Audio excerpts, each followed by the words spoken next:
Hello guys, we are back with our next lecture. In this lecture, let us go through the next question. Okay, so this question belongs to GATE CSC 1993, guys. Okay, so this is at that time they used to have subjective paper, so this is a subjective question. So anyway, let us solve it. Okay, yes. So what they are asking is show that the proposition C, okay, is a logically consequence of the formula. So they gave a particular formula using truth table. So they asked in specific with respect to truth table. So we can solve this particular question with the help of truth table or with our traditional formula based method. So anything will work, guys. I'll be showing you both the methods so that you can decide in which way you need to solve it. Okay, yes. Okay, so let us start. So basically what is this whole thing, guys? So the whole thing we can write it in this way, right? So whenever we are having and symbol, separate it by individual lines, guys, because if you recall in our theoretical classes we discussed this. So these individual things are called as premises, right? And each of those premises is assumed to be true, right? Yes. Okay, so let us start. So the first value is A and the second is A implies B or C. Okay, and the third part is B implies negation of A. Okay, so what did I say in the first thing? The first thing is each and every one of them we assume them as a true, right? Yes. So if this is a true, so what is the conclusion, guys? Indirectly A equal to true, right? Yes. Okay, similarly if here this value is also true and this value is also true. Okay, so we clearly know the value of A, right? Yes. Okay, so with that understanding I think we can solve this particular part, right? Yes. So B implies a negation of A. So what is the A value? It is a true. So if we apply negation for true, it will become false. So B implies a false. Okay, so let us recall the truth table for implication, guys. Okay, so what is the truth table for implication? True true, true false, false true, false false. Okay, you can write it in the reverse order also, anything will work. Okay, so this is a true, this is a false, this is a true, this is a true, right? So whenever T implies F, you will get false. Okay, so here the value is F. Okay, so here we are having two positions, right? Yes, and here both of them are complement. So basically if our input B is a true, the result will be false.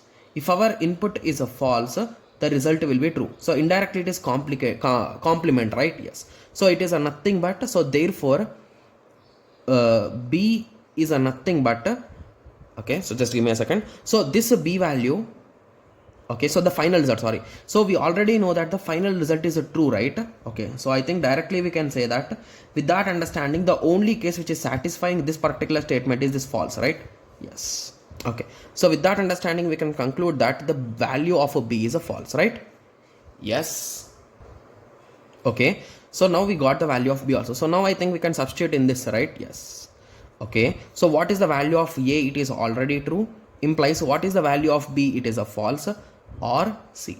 Okay, so what is a false or C, guys? So C is a symbol, right? Yes. So if you recall, if we are checking with respect to OR operation, okay, so OR operation is nothing but if any one of them is true. So basically if you want me to write the table, so false false, false true, true false, true true.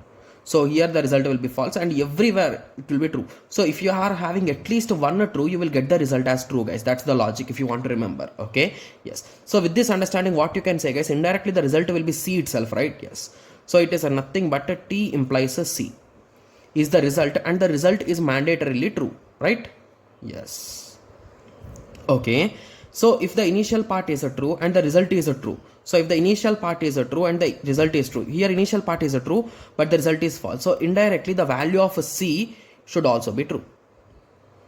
Okay, okay, so at the end we got C value as true, right? Yes. So hence we can conclude that it is logically consequent, guys. Okay, so few students will be like, okay, so we got an idea like how we are solving it, but we want to know the exact truth table method, because most students will not be comfortable with these type of methods, guys, because while assuming true or while assuming false they might get confused, right? Yes. So that is the reason why most of the students will always prefer learning the traditional tabular method, guys. So I'll be solving the tabular method. I think will be enough here, guys. 8 combinations. Okay, so let us try anyway. Okay, let me take a small piece of paper, guys, because if it is not fitting there again I need to draw it somewhere else, right? Okay, just give me a second. I'll be taking a piece of paper. Okay, so let us start now. So basically what exactly is this logical consequence is nothing but so this value is there, right? So this implies a C, so that implies a C you will calculate, guys. So if you get the whole row as a true, you will say that it is a true, it is logically consequence. Okay, yes. So anyway, let us try with the truth tabular method, guys. I think most of the people will be comfortable with it, right? So anyway, everyone please take a piece of paper and start solving it, guys, because it will be a practice for you, right? Yes. So let us calculate B or C here. Then let us calculate A implies B or C. Okay. Then we shall calculate negation of A. After that we shall calculate B implies a negation of A. Okay. After that we will calculate the result. And after that result implies a C. So here we should get a true. Then I can conclude that it is logically consequence. Okay. Yes. So guys, for easy understanding, I'll be writing with respect to 0, 0, 0, 1s, guys. Rather than true, false, true, false. Okay. 0, 0, 0, 1. 1 0 1 1 0 0 0 1 1 0 1 1 1 2 3 4 1 2 3 4 B or C. So basically anywhere if you find 1 you will write 1. So if both are 0 you will write 0. That's it. Okay. So the next value is A implies this value. So if you recall what is the truth table, guys, so it should be true false, right? So 1 0 in these two rows you will get a 0. Rest everywhere you will get a 1. That's it. That's the only logic, guys. For these type of problems the only thing is you should practice them, guys. That's it. Okay. So negation of A, it is nothing but 1 2 3 4 1 2 3 4. Okay. Now B implies a negation of A. Okay. So here I should have 1 and here I should have 0. So I got these two values. So here at both the places it will become 0 and rest all places it will be 1. That's it, right? Yes. And the result, so what is the result, guys? It is nothing but AND operation between all of them, right? Yes. So if I perform AND operation between these three guys, okay, so here I will get a 0, here I will get a 1 1 1 0 0 0 0. Okay, so now I need to imply this value with C. So if you recall what we got the C value, guys, so we got the C value as a true, right? Yes. So with that understanding we can substitute C as a true here. Okay, so if that value is a true, what will be the value this side, guys? So if that value is true, so any value will be there. So if you recall, if you observe carefully here, so if the value R implies a C, if this C value is a true always, so is there any chance of getting false, guys? No, right? So here the value might be true or here the value might be false. At the end you will get a true only. So with that conclusion I can directly write all ones, right? Yes. So what did we get, guys? So we got every one as a 1. So with that understanding also we can say that it is logically consequence, guys. Got it?